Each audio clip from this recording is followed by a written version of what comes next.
more serious note, I'd like to thank all of you. I see a lot of people that were involved in the building of this community center in 2016, and I just want to thank everyone that was involved.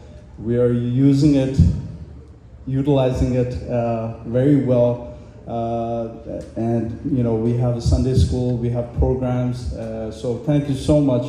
I know this community center will be used by not just us, but the younger generation as well, and it will continue to do so. It's been so helpful to have a place for us to gather. So thank you so much for your time, energy back then. So thank you so much for all of that. So now before I go any further, I just want to introduce our next speaker. It's an honor to introduce someone who has dedicated her life to building stronger communities through service and leadership, Karen Hale.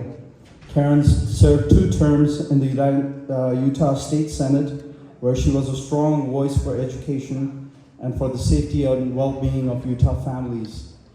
She later continued her public service in Salt Lake City and county government, working with mayors Ralph Becker, Jenny Wilson, and former Congressman Ben McAdams.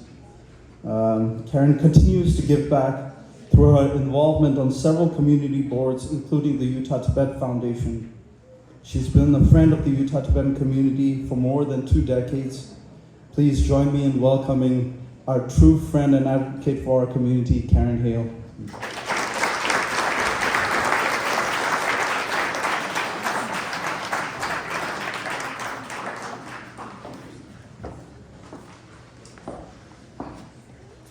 Thank you for that kind introduction, and good evening to everyone. It's so great to see this hall filled with so many wonderful supporters of the Tibetan community. Well, we are here to celebrate the 90th birthday of His Holiness, the 14th Dalai Lama, and honor his legacy of peace, service, and compassion. Our program tonight began with the performance of the auspicious mask dance, or the Tashi Shopa. This dance is a joyful Tibetan folk tradition that's performed to welcome guests and celebrate special occasions. The dance was inspired by a vision of the 5th Dalai Lama. Excuse me. The dance symbolizes auspiciousness and cultural pride through graceful movement and vibrant costume. The dance was a beautiful way to begin our celebration of the special occasion of the 90th birthday of His Holiness. A few of the attendees here tonight were in Dharamsala, India for the actual birthday celebration of His Holiness on July 6th of this year. The event was recognized by millions around the world who have been influenced by the positive teachings of His Holiness. And that celebration continues. To honor His Holiness for his selfless, lifelong efforts promoting human values, compassion, interfaith harmony, and preserving Tibetan language and culture, the Central Tibetan Administration declared the year from July 6, 2025 to July 2026 as the Year of Compassion. So how wonderful it is tonight that we can gather and celebrate the Year of Compassion together. Tonight we are very honored to welcome Sikyam Pempa Tsering, President of the Central Tibetan Administration. Thank you for being here. We look forward to hearing from you later this evening. His Excellency is also joined by Tencho Gyatso, President of the International Campaign for Tibet. She's also the niece of His Holiness, the 14th Dalai Lama. Thank you for honoring us with your presence. We also want to acknowledge representatives from the Mongolian and Nepalese communities. If you are here, could you please stand and be recognized?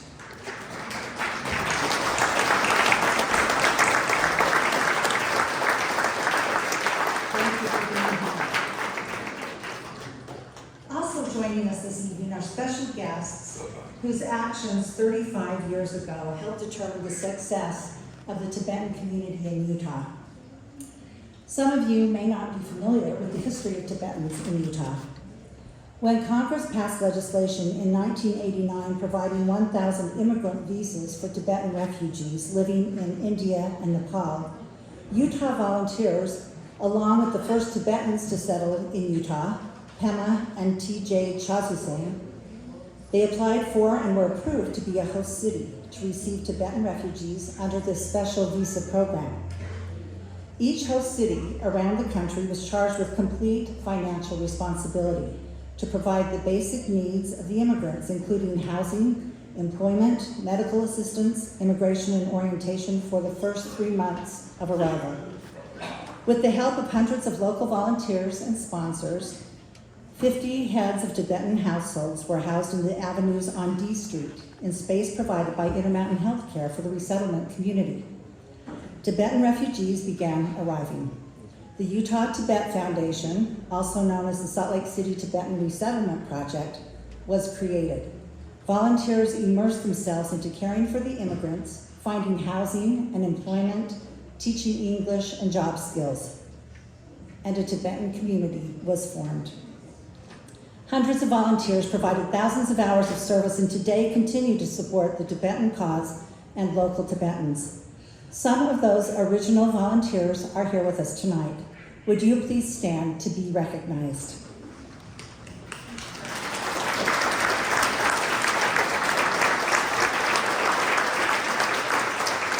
Thank you.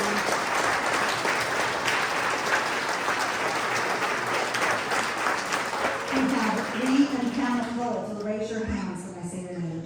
Lee and Pam McCullough. Tracy Stevens, who worked alongside her husband, the late Larry Stevens. Dr. Baird and Gloria Svensson. Howard Burkus and Rhonda Gale. Bob Stringmeyer. Marilee Laddo. And we also recognize Pamela Atkinson, who was unable to join us tonight, but she was very instrumental in this resettlement. And of course, TJ and Pema Chazuseng, the mother and father of the Utah's Tibetan community. We'd also like to recognize journalist Peggy Stack Fletcher. Is Peggy here? Peggy, could you stand? Peggy's thoughtful, professional, and compassionate reporting over decades has effectively documented the arrival and the flourishing of the Tibetan community in Utah. Thank you, Peggy.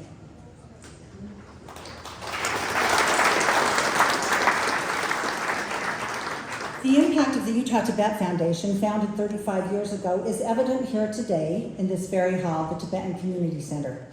You can see the thriving, wonderful Tibetan community that grew from one Tibetan family to a vibrant, committed population of over 400 Tibetans. Will members of our Tibetan community please stand? I see a lot of you sitting. Could you please stand? We'd like to recognize you.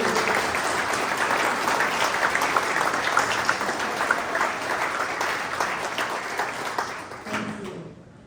Utah has welcomed and embraced the Tibetan community. State and local leaders, acknowledging the 90th birthday of His Holiness and the Year of Compassion, have graciously issued proclamations. And we'll hear those proclamations now. Representing Governor Spencer Cox, who sends his greetings and regrets, is Sydney Jorgensen. And we'll have her followed by, let's see, excuse me, let me just get that.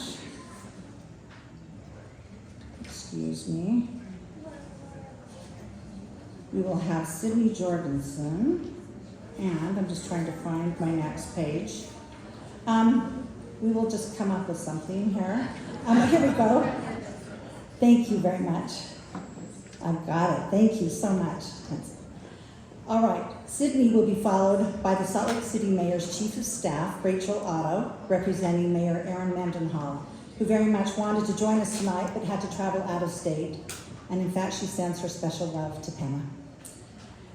Mayor Wood will then be followed by, then we'll have South Salt Lake Mayor Cherie Wood. She'll present her proclamation, and Mary Wood will be followed by Jenny Wilson, Mayor of Salt Lake County. After Mayor Wilson, we'll hear from Pema Chazuseng, former member of Parliament for the Central Tibetan Administration, and she will deliver a special message from His Holiness the 14th Dalai Lama. So we'll start with Sydney. Thank you.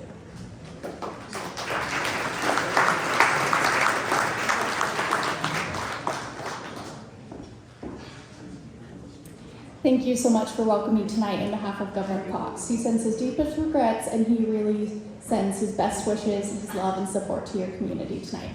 In his behalf, I'll read his declaration. Whereas July 6, 2025 marks the 90th birthday of His Holiness the 14th Dalai Lama.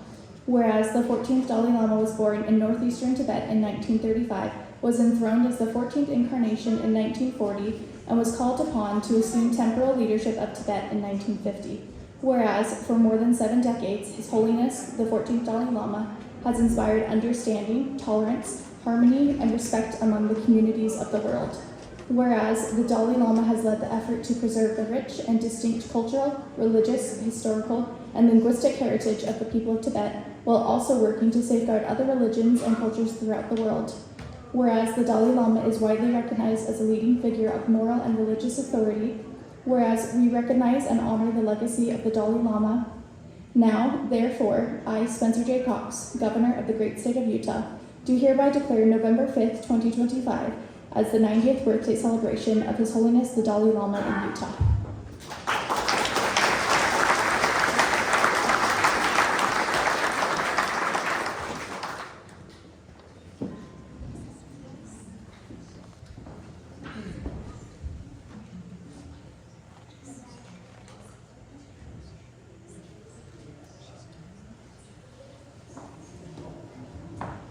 Good evening, and thank you for allowing me to be here on behalf of Mayor Mendenhall.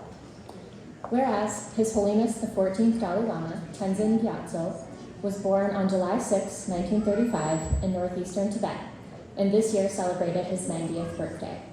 And whereas the Dalai Lama has dedicated his life to teaching compassion, tolerance, and inner peace while consistently advocating for nonviolence and dialogue as the path to resolving conflict.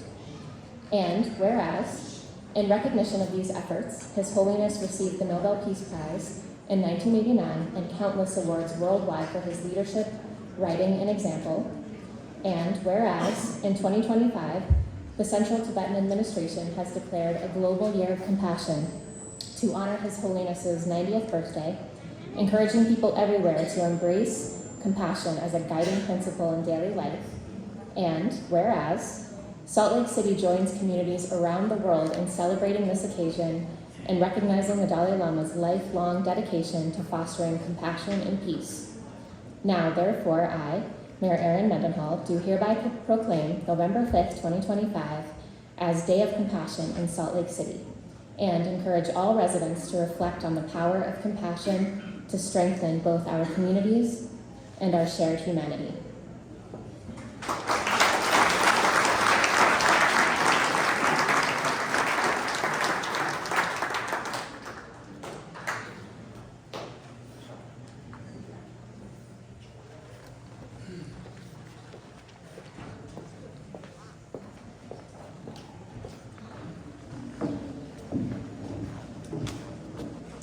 Welcome to South Salt Lake, and I'm honored to be here with you this evening.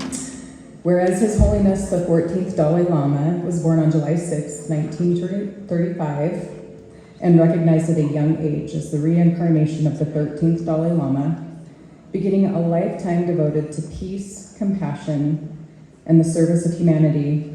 And whereas the Dalai Lama reminds the world that peace begins within the human heart, and that even the smallest act of kindness ripples outward to touch the lives of many. In honoring his message, we commit ourselves to living with empathy, patience, and love, fostering a world where understanding triumphs over division and goodwill guides our every action. And whereas despite exile and hardship, the Dalai Lama has remained steadfast in his commitment to nonviolence, interfaith understanding, environmental stewardship, and the preservation of Tibetan culture and heritage. And whereas His Holiness has inspired millions around the world, regardless of nationality, religion, or creed, to cultivate inner peace, practice tolerance, and work toward the betterment of all human beings. And whereas his lifelong advocacy for global peace and human values has earned him the Nobel Peace Prize and the admiration of people and nations across the world. Now therefore, I, Sheree Wood, Mayor of the City of South Salt Lake, do hereby proclaim that Wednesday the 5th day of November 2025 be hereby reserved as a day of respect and honor in celebration of the 90th birthday of His Holiness the 14th Dalai Lama. As a city of kindness, we pause to honor the Dalai Lama's extraordinary contributions to humanity and to reaffirm our shared aspiration for a more compassionate and kind world.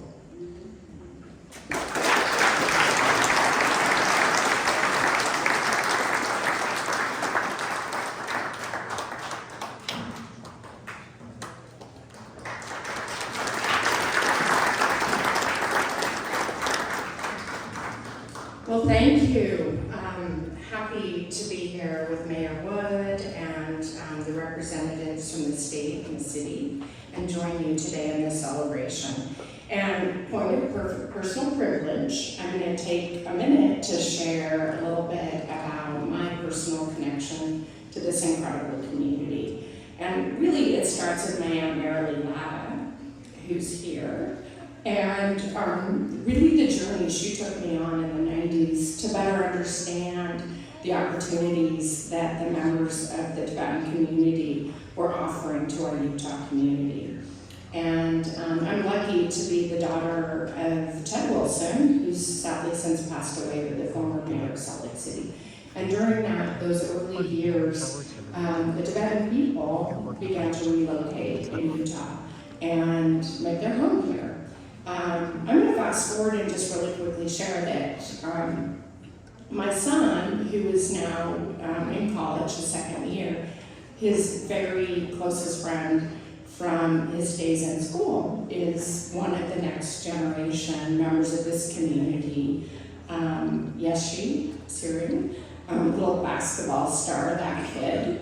For Roland Holland, my son played as well. So I've been able to see the growth and development in this community and what it means to have your roots impact our greater community. So thank you for that. Going back to 1994, I just reminded us, trying to remember the year, I was working for the U.S. Congress, and my father, Ted, had been asked to go to Dharamsala, India, and carry a request to the Dalai Lama to come to Utah. We wanted the Dalai Lama to come to Utah. And my Aunt Marilee had beat him over there. She was already there in worship and connection with the community in Dharamsala. So I decided I would fly one way around the world and land in Delhi, and my parents would fly the other way around the world, and we would meet up. And we would journey what I think was 27 hours by train. For those of you who've made the journey, it's a haul. But when I arrived, my aunt was in full dress celebrating Lotsa. And I was like, what is this? Is this how every day is here? This is amazing. Which of course it is amazing, but it happened to also be that special, the very day we arrived was that special celebration. So the 4 days that I spent in that community have made their mark on my life, and you all have in this community. So it's special for me to take a second to read this proclamation, just from a personal point of view. So thank you to each of you. I want to quickly share that yesterday we were in budgets at Salt Lake County. So it was a little bit of a rough day, and I had the honor to close the day with this special proclamation. And the words that I'm going to read are a reminder to those of us in government to embody the spirit of the Dalai Lama, so that we can make this country, this county, this state, the city of Salt Lake and our neighboring cities as strong and good and as humane as they can be. So I'll go ahead and I'll read the proclamation that we signed yesterday at Salt Lake County and that I presented to the County Council.